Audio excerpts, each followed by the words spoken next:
Good afternoon, everybody. Thanks for coming to the Benson Management First Friday lecture series, the first one of the fall semester in the academic year, the 23 or the 22-23 academic year.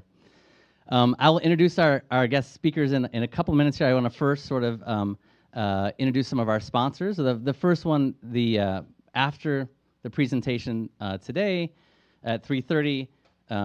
Then it ends at 4:30, and we'll go over to Whittick Hall, the second floor, and we'll have a networking event, and that is sponsored by Grande Cheese. So if I could ask Kelly Norton to come on up and just talk really quick about Grande Cheese, please.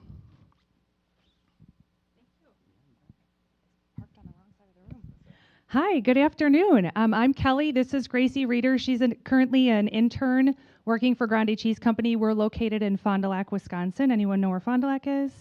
All right, good, a couple people. So we're a cheese manufacturing company. We make cheese, Italian cheeses for Italian restaurants and pizzerias across the entire United States. And globally, we custom manufacture a custom ingredients group. So we're here today as the sponsor for the reception after. I'm really excited to hear our speakers this afternoon and be a part of the CBA series. Would really encourage you to stop by after. We've got some cheese samples. You're from Wisconsin, who doesn't love cheese? And we'd also love to talk to you about a few remaining internships we have to fill this summer. So we're looking for interns in finance and accounting, human resources, custom ingredients, marketing, and project management. So if you'd like to learn a little bit more about that, please stop by and see Gracie and I. Thank you.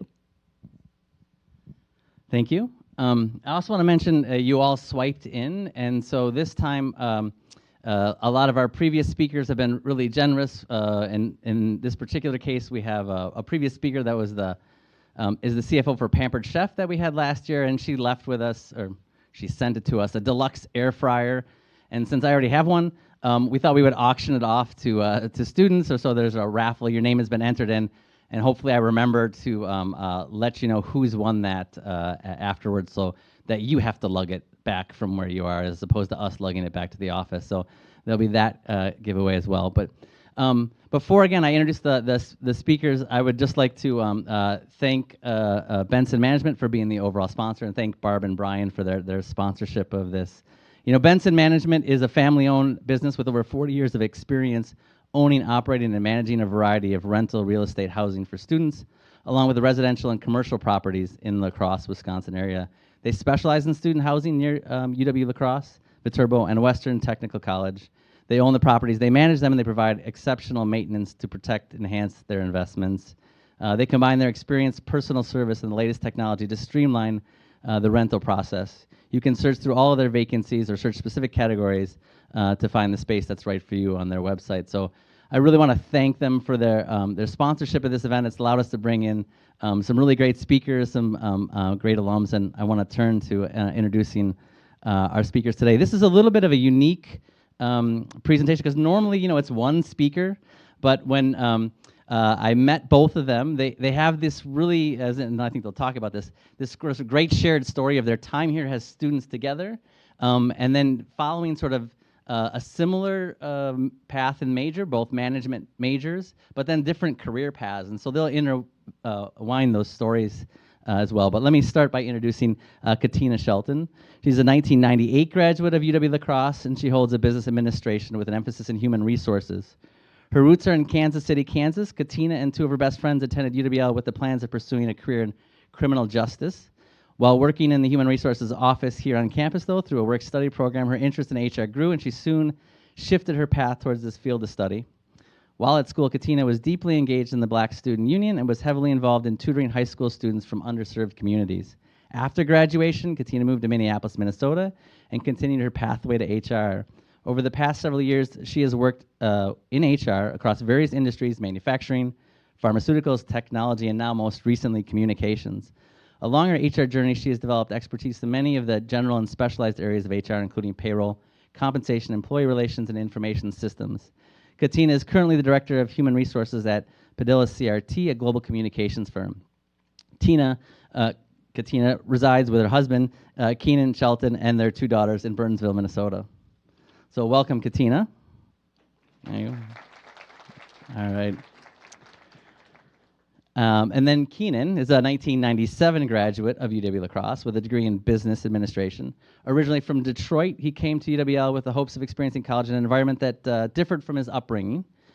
Throughout the college experience, he was actively involved in the Black Student Union, other multicultural clubs and organizations, and intramural sports, I think you will see evidence of in the presentation. Following graduation, Keenan interned at Gunderson Lutheran Medical Center in La Crosse before moving to Minneapolis and establishing a base for what would become home for his family and professional career. Keenan entered the professional space as a call center agent for a local organization and soon positioned himself for a leadership role after 1 year with that company. With a passion for training and development, leadership coaching, he was able to recognize where he wanted to make his footprint in the business world. This passion has led to a 25-year career in learning and leadership development in both the private and public sectors. In addition, Keenan has coached high school basketball for the past 18 years and currently serves as the head boys basketball coach in Minneapolis Southwest High School.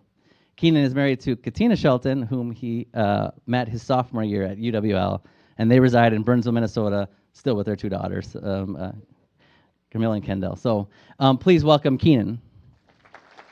All right.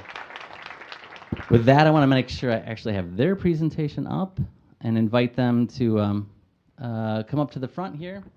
The remote control is yours, and I will turn this over to both of you. You want to check your mics? And all right. Thank you. Good afternoon. Come on, you guys got to give me something back there. Good afternoon. Thank you. As TJ mentioned, I'm Keenan Shelton, 97 grad of UW-La Crosse. I want to start first before we jump into our presentation by thanking a few folks for having us. Certainly TJ for collaborating with us and inviting us to be a part of this lecture series. I also want to acknowledge Jeff Meyer, who's standing in the back corner there trying not to be seen. But Jeff is part of the reason that I'm here and we're here today. Jeff, we built a relationship just a couple of years ago through basketball. As TJ mentioned, I'm a high school basketball coach, also coach in the AAU environment. So I had an opportunity to coach Jeff's son a couple of summers ago. And through that relationship, he reached out about a year and a half ago and said, hey, we're doing something with the College of Business now that I'd like for you to be involved with. Knowing that my wife and I both graduated from UWL and had a connection to the College of Business, he established a relationship with TJ, and everything sort of evolved from there. So I want to thank Jeff for this opportunity as well. There's some other folks in the room that I want to thank. I want to thank Mary, who's back in the blue shirt there. I don't know how much thanks she gets, but Mary kind of helped pull everything together for us, all of the logistics leading up to tonight. So I want to give my thanks to Mary as well.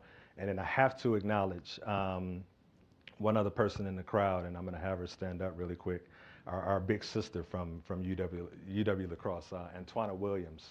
I don't know what your role is now these days, but that's our big sister, the first compliant. So one of the first people that we met, I met when I got on campus back in '97, soon introduced to my wife in '98 when she arrived, and I'm sorry, '93 and '94 upon arrival. And we've kept a great relationship from that time. We're godparents to two of her kids. So wanted to acknowledge her, and I know that she's done some things to try to bring us into this space as well. So wanted to start there. The one thing that I like to say is that as we engage, and I think we've got, about 40 minutes, TJ? Let's call it engagement. Certainly, if you have questions along the way, stop us, show us a hand. We'll stop, acknowledge the question, make sure to give you the best response we have for the moment. Otherwise, sit back, relax, listen to the information. And we're going to treat this not more about what we did, but how we connect to you and help you along your journey from today going forward. So as you recognize from the marketing materials, and I don't know if Kyle's here today, is he? Kyle Ferris? He put the article together for us? Oh, yeah. No? Okay. So Carl made us sound really, really good and probably drew you to this event. So I want to acknowledge Kyle for the work that he did in preparing us for this session. So as you can see, the focus of our session talks about finding a way or making a way. Or you can flip that and focus on making a way or finding a way. So A couple of things. As I mentioned, I'm a Detroit native, Cass Tech, proud graduate, Detroit Public Schools, and 97 grad of UW-La Crosse. My wife is a Kansas City native, proud grad of J.C. Harmon High School. And the reason that I highlight our pre-UWL experience is because of where we come from and the humble beginnings that we had. And we had to really start making our way much sooner than before we set foot on campus here in La Crosse, Wisconsin back in 1993, for me in 94. So again, that really shaped where we are today, how we maneuver today. It shaped our experience here at La Crosse as well. So I always like to highlight our beginnings and the times that we spent before we moved or before we transitioned to the college experience, again, because it's important to understand that we started to make our way well before we got into the college environment. Now, most of you are on that journey today, making your way, or you're exploring and finding your way. And that's a good space to be in. Some of us have a path in mind that we want to follow. Some of us are extremely uncertain as to what our path might be. And we're here today to just give you some comfort and help you understand that it's okay right now in this moment to have a path where you're going to make your way, or have a level of uncertainty where you still need to find your way. So that's how we want to connect with you and engage with you today. Not about us, but it's about how we help you connect that journey and continue to move forward. I've seen some of the other presenters. This is us as you in the 90s. And you can see a little bit, that's me, whichever screen you're looking at. I'm on the far right of the picture standing up. I don't know what I was doing there, but that's me back in 1994 or 1995. And on the other picture, it's my wife, two in from the right. We did a lot of great things here at the university, where we were involved in the Black Student Union. I think this might have been one of our what's called a jazz paint event, I think in 1995. So I just wanted to give you a glimpse of what those photos look like, how we took pictures back in that time. And one thing I will highlight, many of the people that you see here are people that we still have very strong and extended relationships to. We've all gone in different paths. Some of us are in the professional space or in the corporate world. We've got educators in these photos. We've got folks that are in the social work environment. You name it, we all found our own way. But I just wanted to highlight the fact that a lot of these connections that were established then still exist today, and that's important. And we'll talk a little bit more about how we need to stretch ourselves a little bit more and get into environments that we may not be comfortable with so that we can build networks, we can build relationship capital. Because you'll hear me say this later on. As much as you're learning in the classroom space, it's equally as important to understand that relationship capital is just as important in the professional space as what you know and what you learn here today. You want to add anything to these pictures? Go ahead. No? All right. Please move those forward from. The diagram that you're taking a look here, and this is something that you'll hear me say, 3 words that I want to have resonate with you today and going forward. Comfort, confidence, and confusion. 3 C's: comfort, confidence, and confusion. Now, comfort gets the big bubble. Comfort gets the big bubble because we want you to be comfortable being confident in the pathway that you may choose for yourself. We want you to be comfortable being confident in the pathway that you choose for yourself, in addition to all of the preparation that you've taken or made to this point to align your journey with your thought process or what you came into the university seeking to pursue. Okay, so that's important for us to make sure you understand. It is okay to be comfortable with the confidence that you have right now and the journey that you want to take. On the other side of that, we also want you to be comfortable being confused. We're 25 years into our professional journey. Confusion still comes into play. Still there. Not every day do we have a plan. Not every day do we know exactly what we want to do, whether personally or professionally. So we want to tell you again today that it's okay if you reside in either of those two bubbles, confidence or confusion. Freshmen in the room? Freshmen, show of hands, please. You can put your hands up. It's okay. We got a few freshmen in here. I recognize from some previous conversations. The level of confusion that some of our freshmen probably have right now is pretty high. Okay? So it's important for them to understand that confusion and uncertainty is okay right now.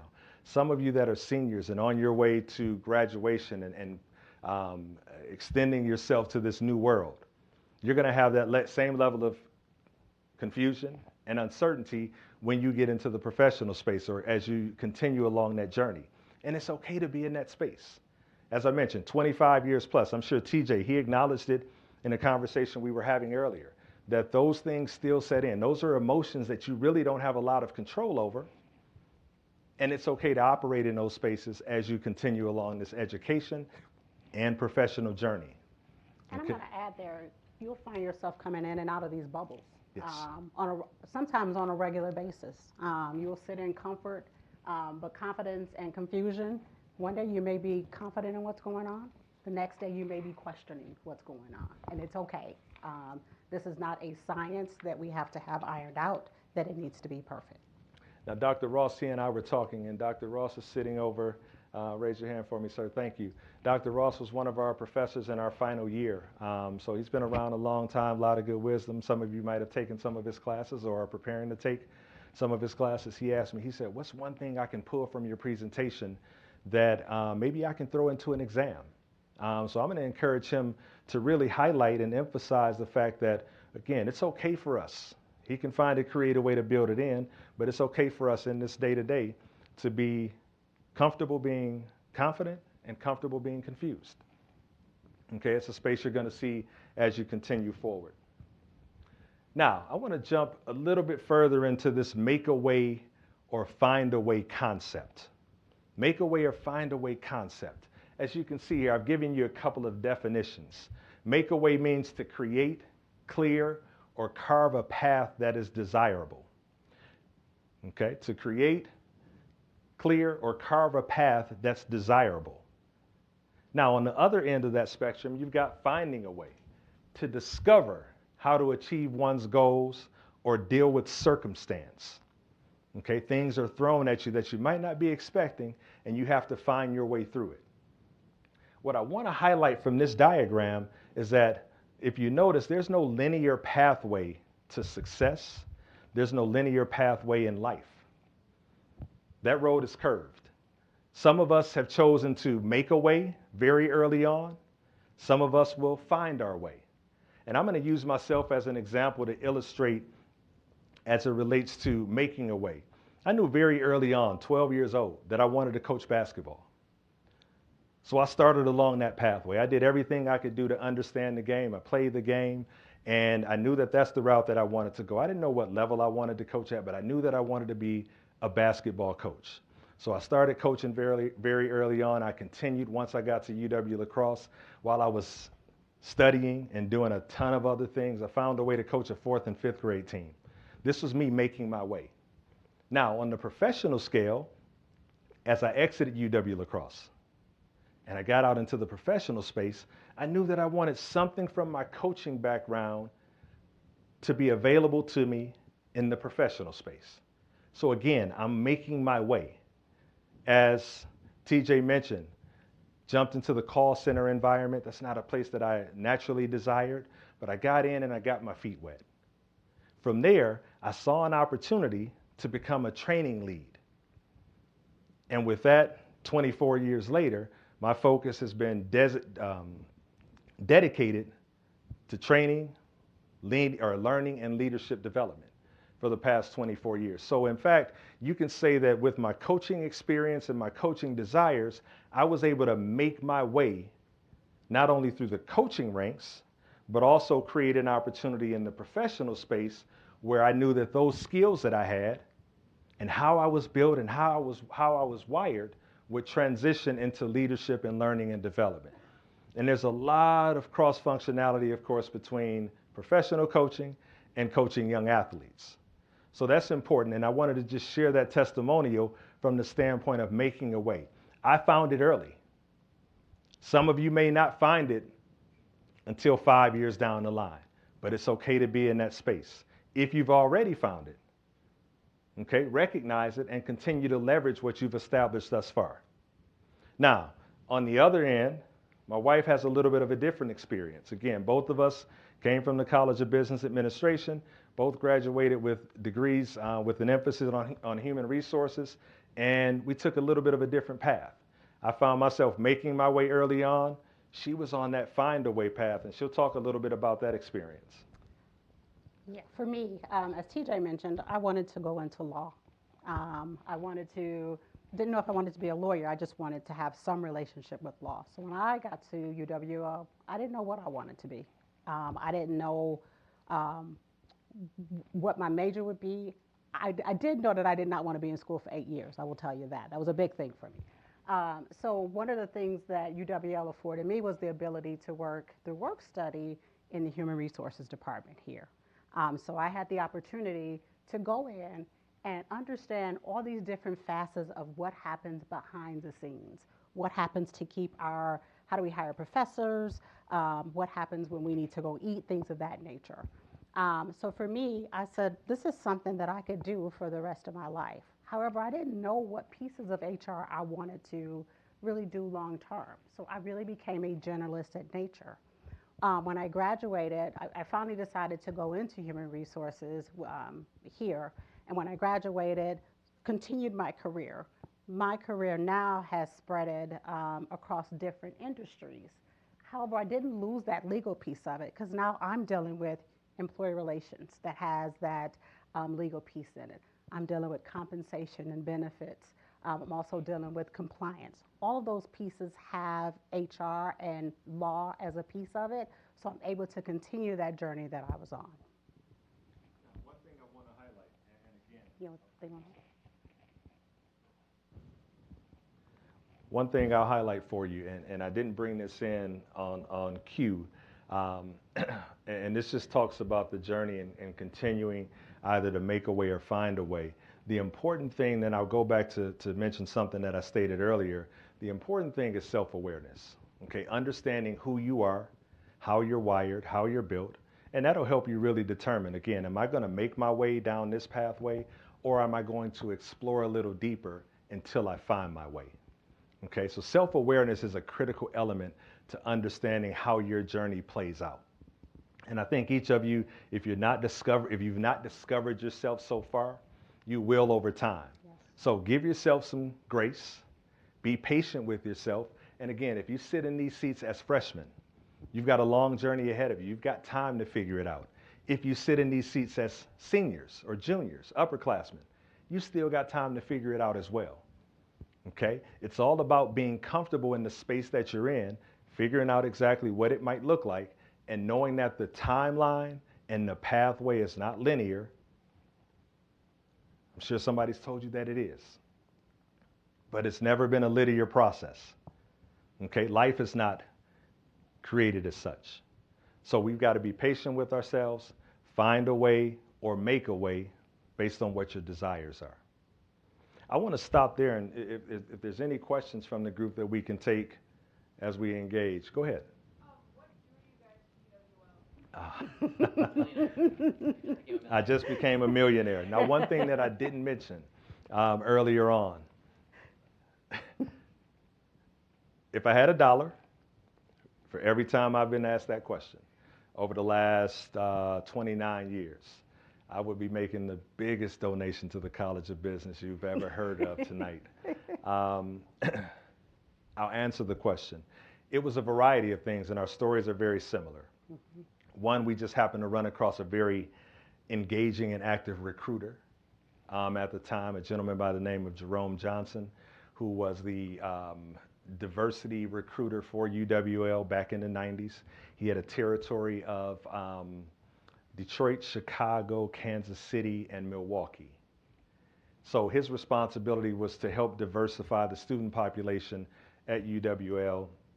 So we had an opportunity. He was good friends with my high school basketball coach, so we connected.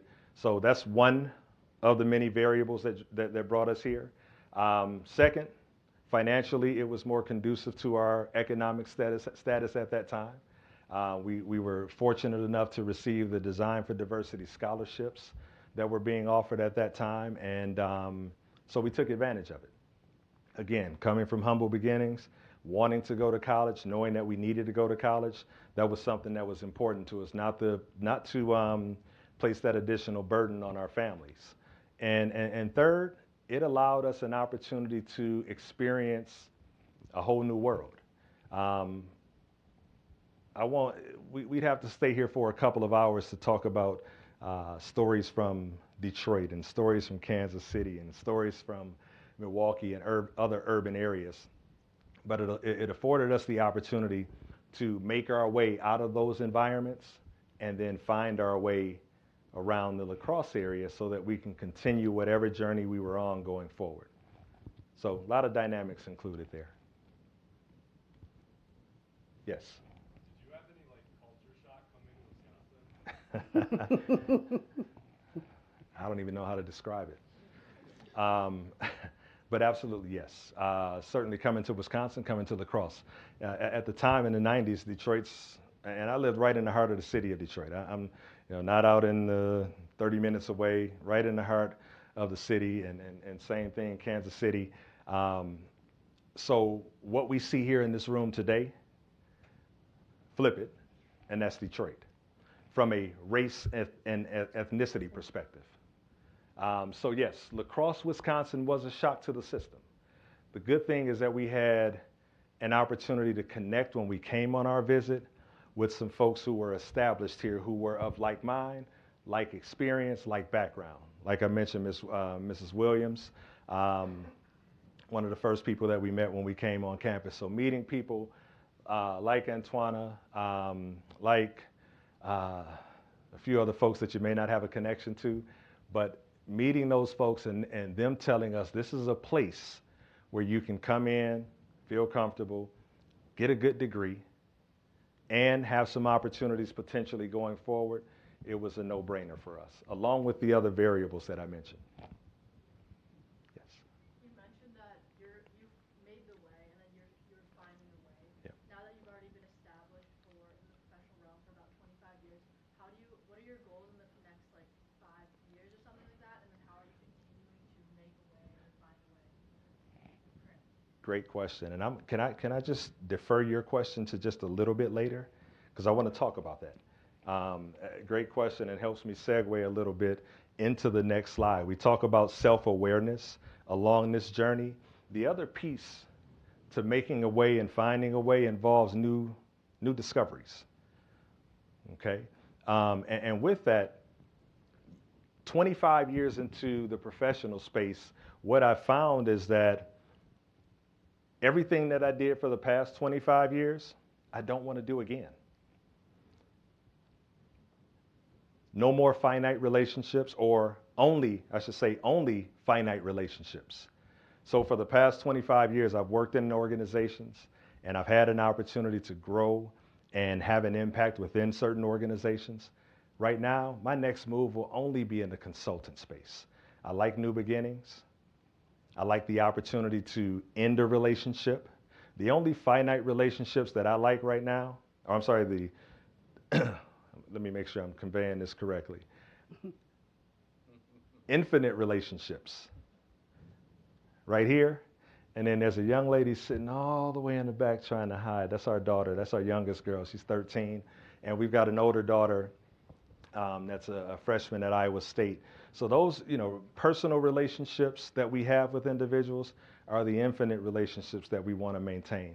For me, again, my focus going forward would be in the consultant space where I can get into an organization, implement leadership development strategies, and have an exit plan. So after 25 years, and it took me that long to really understand that I love new beginnings and I love finite relationships. Very similar, and I'm following the model of some of my younger peers. So we've been in the HR business for quite some time, And we've recognized that there's not a lot of folks that stay in organizations for 10 years anymore. No more 15-year employees. And we kind of turned our nose up to those individuals about 10 years ago until we realized, you know what, that's really not a bad way to live. We've got some other stability in our life where we can have a little bit of so-called instability in our professional space. Now, we're not just jumping around just to jump around, but recognizing, again, 25 years later, that new beginnings and finite relationships are important is something that I've learned to come to grips with, and really it appeals to me going forward. And I think that for me, these two things, self-awareness and new discovery, we really don't plan out 5 years because that could be different. What happens to us in the next year could be very different than what appeals to us in the next 2 years. So I'm going to speak for both of us and say it's very challenging for us to say, here's our 5-year plan. We kind of look for stability, and when we think about 5 years, we think about stability within our family and stability within our homes. I don't think and I'm going to speak for you, I don't think we holistically think about it from a career standpoint. Besides, can we retire 20 years earlier than where we are? But from a planning and holistic job and professional standpoint, that could change. That could change, and it has changed for me. And we'll talk about this a little bit more, but it's changed for me from where I was to where I am today. Go ahead and talk about it. Oh, sorry. For me, as I started talking, I was a generalist in nature, so I did a little bit of everything. I always coined myself as I know enough to be dangerous. So I spent time really understanding finance, how it works, IT, how it works, HR, really took kind of a more business partner approach to the HR world. That now has led me to do implementations of HR systems, which is a little bit different than being a generalist, where I'm interacting with people on a day-to-day basis. Now I'm looking at how do I build a system that fundamentally support an entire organization. And I'm now at a global organization, so that's very different from what I thought I was going to be doing in my career and on my journey. That just happened this year. I've had exposure to systems before, but to be in this space, in a year or two, I may say, you know what, there's a piece of that I want to transition completely over that and leave that traditional HR space. And let me just jump back in on this, because I want to highlight a couple of things, and we talked about it on the way down on our drive, and we want to encourage you as students today, when you get into the professional space, if you can reflect back on this conversation that we're having today, 5 years from now, when you're out in that professional space, poke your nose into areas where you may not think you belong. Get out and network. Go into spaces where you've traditionally been uncomfortable. Build that relationship capital. Again, I'll stress the fact that it's important to have the business understanding and knowledge and be a subject matter expert in whatever it is that you pursue, but it's also important to have relationships, if not more important. So again, I can't say that enough. It'll be important for you to make sure you're being curious, getting into spaces where you've not traditionally been, coming to the table, bringing ideas, accepting new ideas, and then finding ways to be part of the solution. And we're talking about evolution, innovation, things that will help the organization that you may work for or the organization that you may start up perform at a high level. So that's part of that new discovery concept. Again, you can discover it here at UW-La Crosse. Start it now. If you're not part of an organization that you might find a benefit going forward, go and tap in. Get to know folks, build those relationships. Get out of your comfort zone. A lot of us, and I think we found that very early on. I mentioned the variety of things that we were engaged with during our time here at UWL, and it was a lot. But it positioned us to have early relationships, and not only early relationships, but early and sustained relationships. It made the college experience more enjoyable. It's easy to go to class, go back to your dorm room. get out into those spaces, get to meet new people, discover new things, because that's what the professional space can end up being about. Other questions? Questions from some of the other professionals or thoughts? I want to bring those in as well. Yes, go ahead. I like the idea of how you said your coaching informs your training. Yes. Your training informs your coaching. I'm interested in that because I'd like to be seen by my students as a coach. Yes. How could I do that? It's the investment you make into the relationship first and foremost. Before we get into the curriculum and any other things related to academia, it's important to build a relationship where they recognize that you are invested certainly in their growth and development, and you're invested in how this journey plays out for them. As a leader, I'm currently, the title is the Director of Leadership Development within my organization. But the folks that, let's say, report to me under the organizational structure, they don't see me as their manager. They see me as a leader. I present myself as a leader. They see me as a coach. I present myself as a coach. But it all starts with how we've built and established that relationship, and that kind of takes on a life of its own. That makes it easier, of course, to infuse the learning that's necessary in theory and in concept, so that when you all go out into the professional space, that you can practically apply it.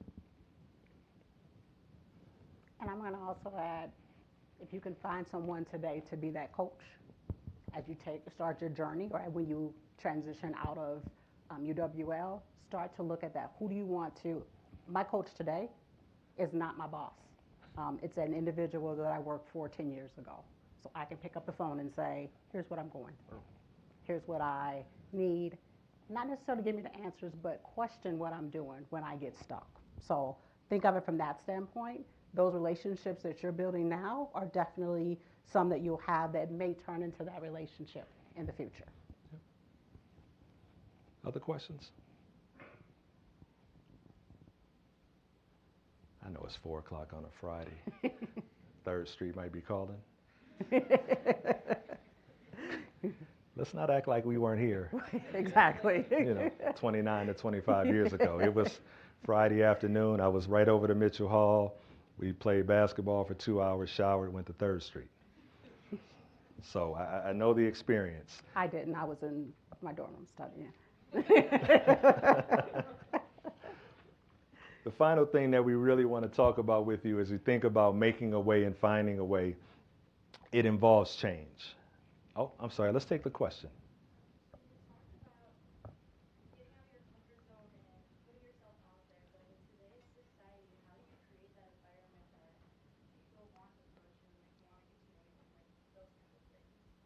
So, great question, and this is something, we've got some experience with this because we've been trying to coach our freshman that's at Iowa State along those same lines, and she was challenged with it very early on. And, it's really just about letting your guard down, being vulnerable. And we talk about that. I do leadership development with folks that are 25 years into their profession around being vulnerable as a means to creating a relationship. And as difficult as it might seem, again, just insert yourself into those spaces. It might seem like it's a little bit intimidating. The challenge might be there.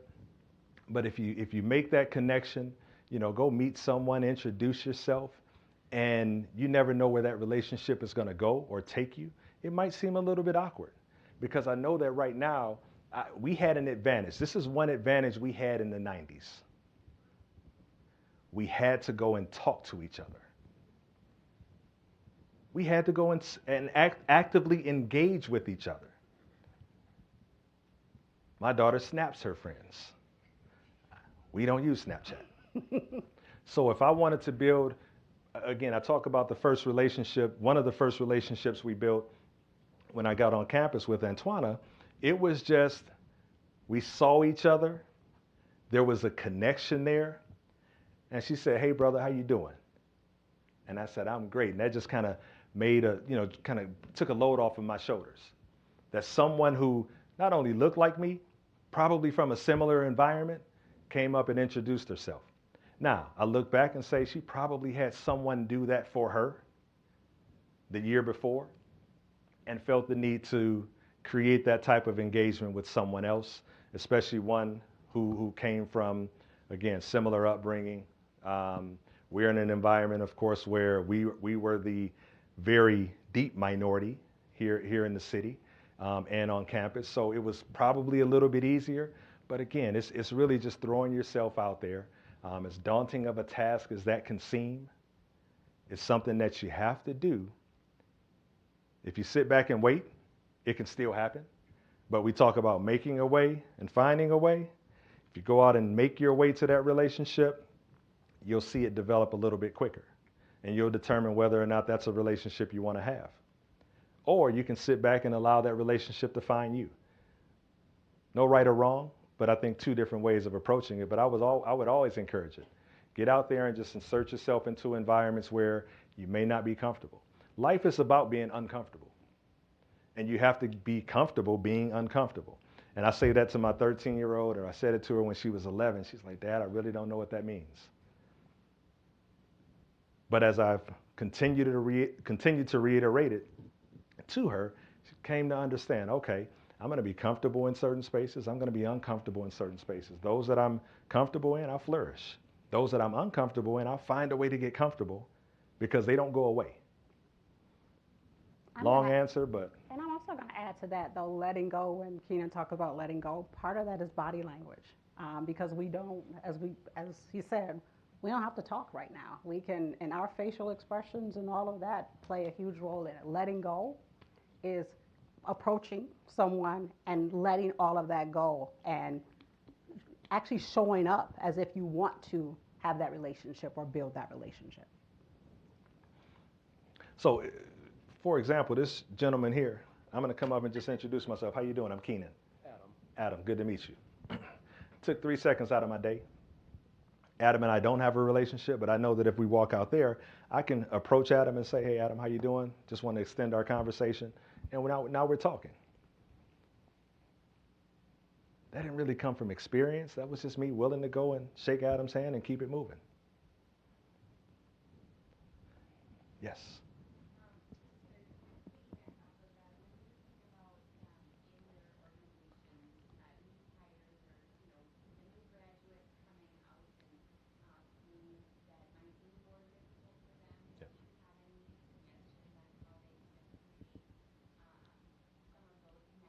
Yes.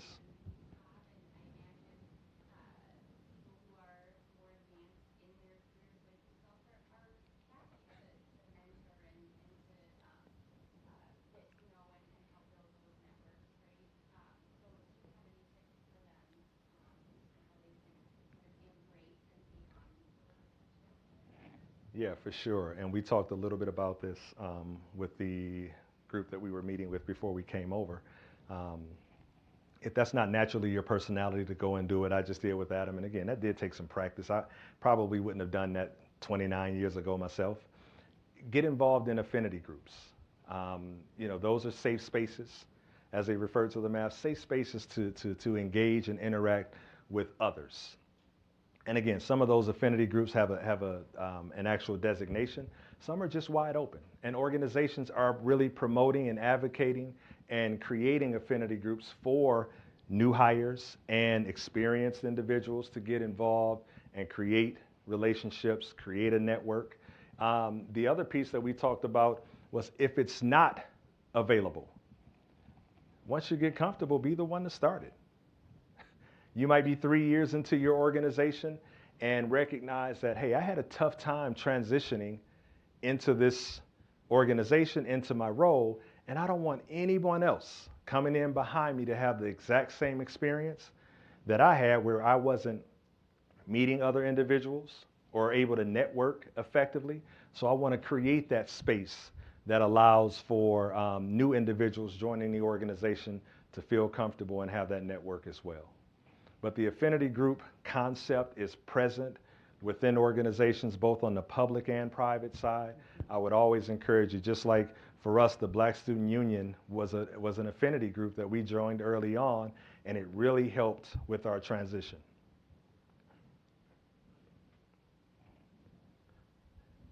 The final thing, and then we'll come back to questions that I just want to highlight. It really centers around change. Oops, we'll get to that picture in a minute. I was a little overzealous there. Change. It's going to show up on your journey, whether you want it to or not. Okay? So I want to encourage you to seek it, facilitate it. Seek change, facilitate change. It's going to happen. I think I was looking back over a presentation from a former UWL grad, Jeff Taxdall, I think his name was. And I'm just going to grab what Jeff said in that lecture. He said, not having full control over all circumstances, and sometimes it takes just going with the flow to get through it. So change is inevitable. So you can anticipate it, seek it, facilitate it. I'm going to read Jeff's words again. Not having full control over all circumstances, and sometimes it takes just going with the flow to get through it. So change is going to show up when you expect it. Change is going to show up when you don't expect it. Part of that journey, whether you're making a way or you're still finding a way, is dealing effectively with the change that comes. Change can be challenging. It can be easy to navigate at times. It's all about how you view it. And again, I think for those of us that have been in the professional space for many, many years, they'll be able to acknowledge the fact that TJ experienced change yesterday in the work that he does. We experience change in our day-to-day. So you have to embrace it, know that it's going to happen. You don't necessarily have to sit and wait and look for it. It's going to come. But know that it's a part of that journey, and it's important that you take it in and find ways to leverage it to your advantage. Again, whether it's adding value to the organization, adding value to your learning and the experience that you're going through, but know that it's going to be there and you want to embrace it and continue to acknowledge the fact that it's going to happen in life, it's going to happen in the personal space, professional space, it's going to be there for you. You want to add anything to that? No? No. The final thing I want to do to connect change to what we've discussed today is when change occurs, understand what change is going to do for you. It's either take you on the path of making a new way or finding a new way. Let's open it up for questions. You did a good job of opening up earlier for questions. That's fantastic. Are there other questions? Otherwise, as he knows, I always try to steal a question. So I asked you this earlier, but yes. I want to ask again. What I think is, and I can't imagine doing this because I'm someone who doesn't get in my comfort zone too often, but that you talked about sort of leaving Detroit, like actively wanting a different situation, knowing you were coming here. Obviously less, very different sort of from a racial and ethnic perspective, but you intentionally came here to get that experience because you had a sense that it would help you in your life journey. Can you talk about, one, where that comes from, and then sort of help our students see other ways that can happen, whether it be, studying abroad or other places? Yeah, for sure. And for me, and certainly my wife can speak to her experience, because even though we've been on similar paths, it differs in many ways. It was about taking a risk. And we connected this in the conversation we were having earlier to risk taking, and why make that leap from Detroit to La Crosse, because that's a risk. But the risk associated with staying in Detroit was greater than the risk of coming to La Crosse in our eyes at that time. So that's one of the reasons we landed here. And with that, I want you to think about that.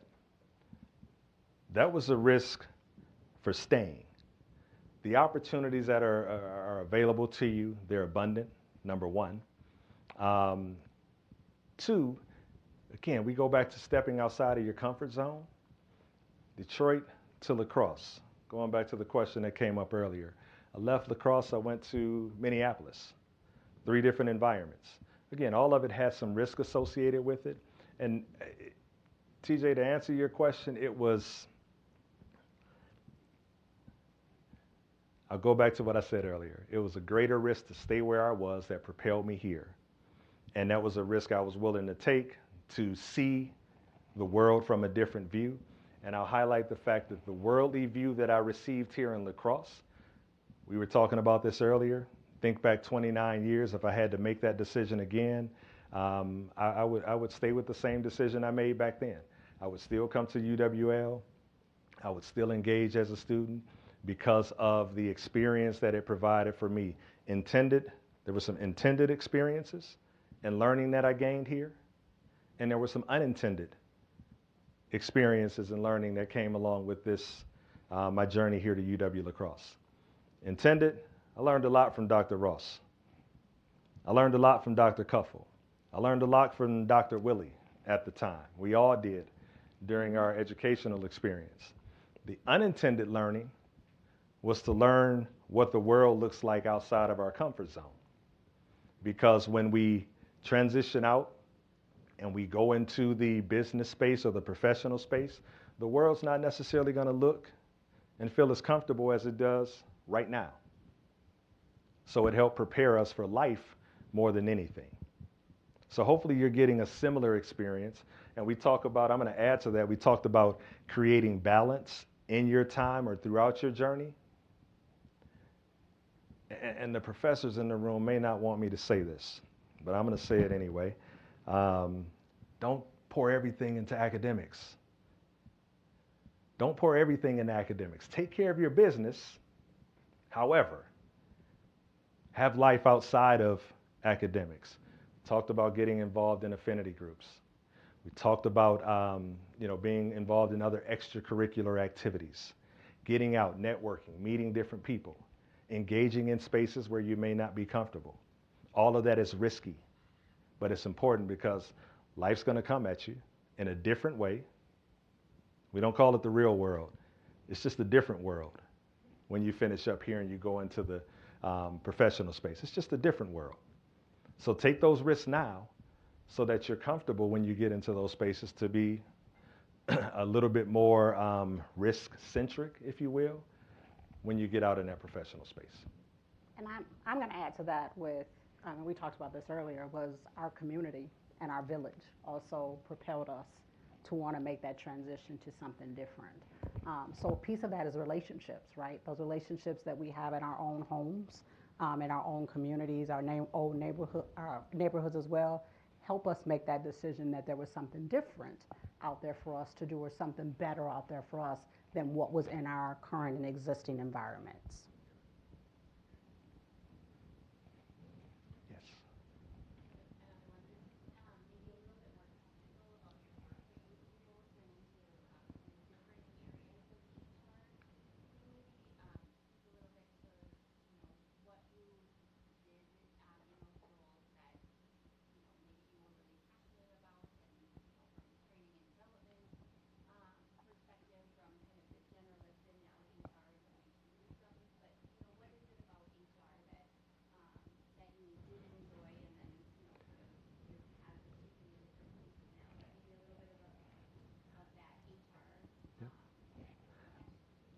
I think for both of us, and again, we split off on different journeys, but for both of us, HR stands for human resources, the human part.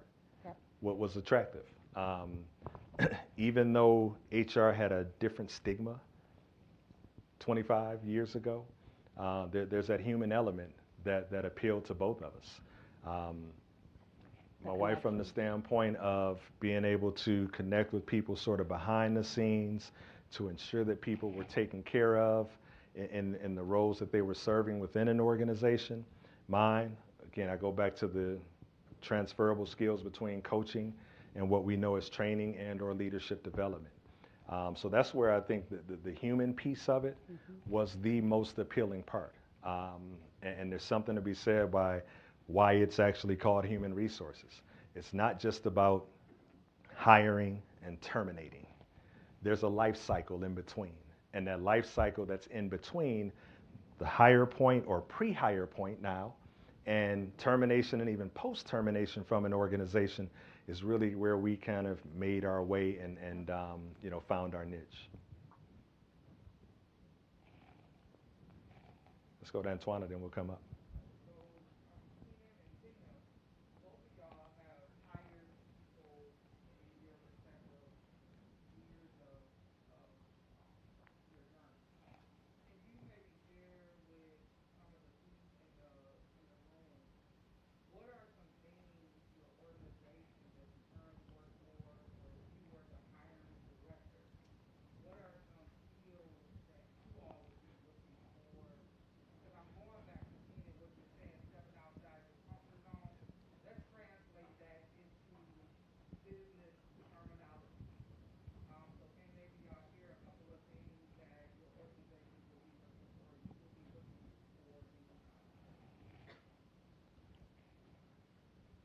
I'm going to hit on what Keenan said about studying, studying, studying. We don't look at GPAs. We want to know that while you've maintained a high GPA, what else have you done? So were you involved in the affinity groups? Were you involved in some kind of sport? Were you captain of that team? That's the leadership piece of it. Beyond just school, did you maintain a job, some kind of part-time job or work-study program, and how did that tie back to what your, potentially what your career choice is? So it's really about school is school, and again, professors don't be mad at us, but you're going to go to school, you're going to graduate, but it's what did you do in that time that you were in school. Partying does not count. We don't look at that. But you know, things like were you vice president or treasurer or secretary of some type of club? Did you start a club? Did you start an affinity group on campus? Those are the kind of things that we're looking for. We understand that you're not going to come into a job and have a resume that's 2 pages long. So we're going to look at all of those things that you're going to potentially bring to us from an employer standpoint. Be well-rounded. That's, you know, today, that's the name of the game, being well-rounded. And again, that speaks to balance. And if, as Tina was mentioning, if you can display that and convey that during an interview process or even on your resume, that shows that you'll be able to create and have some what they call work-life harmony. And that's important to employers. You know, we're beyond the space of, you know, individuals, hopefully we're beyond that space in most organizations of working 60 hours a week or 50 hours a week. The work can get done when the work gets done. And the fact that you have come from an environment where you've engaged yourself in that environment where you become a lot more well-rounded and have that balance, that's something that'll jump out at me if I'm looking at folks who want to get involved in training and development. In addition to that, of course, there are specialty things that we identify. Someone comes in with any sort of coaching background. That's something that might jump out at me because now I'm anchoring myself and unfortunately creating a little bit of bias, but it happens. But those are things that organizations connect with. Not only having the educational background, but certainly being a little bit more well-rounded than just the educational space. All right, we had one last question, and then we have cheese and drinks waiting for us, so we don't want to miss out on that. Go ahead. So my question is, being in leadership development, so what are some of the things that you have that we can assess where our leadership is now currently, and then how we can figure out where to like push folks in the future? I'm going to move a little bit closer. I missed a piece of it. Yeah, that's okay. So being in leadership development, what are some tools or suggestions you have so that we can assess where we are now and like things that we can use to like improve our leadership skills then use in like the workforce? Yep. Okay. So this will take me right back. So I'm glad you're asking that question because I'm going to take you just not to cut into the cheese time. My oldest girl, who I mentioned, is at Iowa State. She architecture major, or going into architecture. She's a freshman there right now. But we explored Iowa State, Kansas State, and KU as 3 universities. One thing that really appealed to us as a family about K-State was that they had a leadership development program or an actual curriculum as a part of their College of Business Administration. So I'm glad you're asking that and thinking about that now. I go back to, I just did a session with my organization with professionals who had been in their existing roles for 5+ years, 10 years, 20 years, some. And my focus for that session centered around essentials of leadership. So with that, where you can find an opportunity here in this space, and I'm not sure if it's part of the College of Business Administration or what courses are available to immerse yourself in some leadership training, I think that'll be important, because I think as young professionals or as college students, we all want to be leaders in some capacity as we go forward. So there's a lot of different critical elements to being a leader. I think understanding, one, how to build relationships and what goes into building a good, solid relationship, not just here, but as you move forward. 2, understanding the importance of, and we call it the 3 responsibilities of a leader. And one of those 3 is, I think, more important than the other 2, and that's understanding how to effectively represent for different levels of leadership. And let me dial that down a little bit, because that opportunity exists here, where you're a leader for your peers. So you insert yourself in spaces where the opportunity to represent the peer voice is there. That's going to show up in the professional space. You represent for leaders of yourself. So if you're a part of a group or an organization or just within the College of Business, finding ways to convey the messages that are coming from your professors or your dean or others within the College of Business, being able to convey that message to others within the organization or within the university, that's part of that representation responsibility that you have. In addition to that, there's some freshmen that come in, and I'm not sure what class you're in right now, but let's say you're a junior. Inserting yourself in the space where now you can provide mentorship and leadership for those incoming freshmen. Because again, I think that's one key responsibility of a leader. We call it representing for your peers, representing for those who rely on you to support them and lead them, and then representing for the folks who provide support and leadership for you. It shows up here on this campus. It's just finding different ways to do it. And I'm going to add to that, you all have access to technology. Use that technology. Go out there, read, understand about what leadership is, what kind of leader you want to be, and how that comes out. All of that is at your fingertips, no charge. You don't have to have a class to take that. A lot of what we've learned from leadership is what we've done on the job when we've managed people. We understood the techniques that go along with it. You can read about those, but it's really kind of how you display them. But go online, read about it, and use those as tools. And let me add to what she just said. I consider myself an experience-based leader, where I didn't do a lot of reading to understand leadership strategies and techniques. I just, for me, I just didn't believe in the book of leadership. I believed in the experience of leadership. So every situation that was in front of me, I assessed it, I observed it, I assessed it, I evaluated it. However you want to approach it, there's opportunity to learn. Pay attention to what folks are doing well. Say, you know what? I like what I saw there. That's going in my toolbox. I didn't like what I saw there. I didn't like that engagement that professor had with that student. And that's a leadership dynamic. So with that, I'm going to put that one away for later. And maybe I'll teach someone down the line how to avoid that situation surfacing within their own environment. So being a very, an observer, evaluating situations, being an experience-based leader, coupled with the fact that there's, as my wife mentioned here, a ton of resources out there. Take advantage of them. Final thing, TJ. That's us together there. And she's going to punch me in the car when I say that's not the most important picture on the screen right now.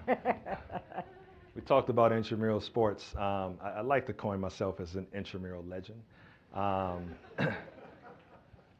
always have to. I couldn't bring this presentation without this picture, and that was probably one of 5 intramural championships I won during my time in the basketball environment. Again, I just had to. We're inducting you with cheese in a moment into the intramural Hall of Fame we have. Yes, we need to get a picture over at Mitchell Hall. That's right. Yeah. No. Again, we just want to say thank you all for having us. The opportunity does not miss us. We're humbled in the opportunity. As you feel the need to engage and connect with us, we are real people, regular people. And we love the engagement. We've appreciated this opportunity. So hopefully you take from this again, think about wherever you are right now, be comfortable in that space. Be confident, and if you're confused, be comfortable being confused and knowing that journey is going to take you where it needs to be. You have some control over it. You may not have control over all of it, but you're going to either make a way or find a way. Please join me in thanking them for their presentation. Real quick, is Max Binger here? Oh, someone got himself an air fryer. Nice. Over here, thank you. All right, with that, again, thank you very much. Thank you to the Bensons, and we look forward to the Grande Cheese Networking event, which is over on the 2nd floor of Whittick. So if you go over to the 2nd floor of Whittick, we'll have cheese and induct Keenan into the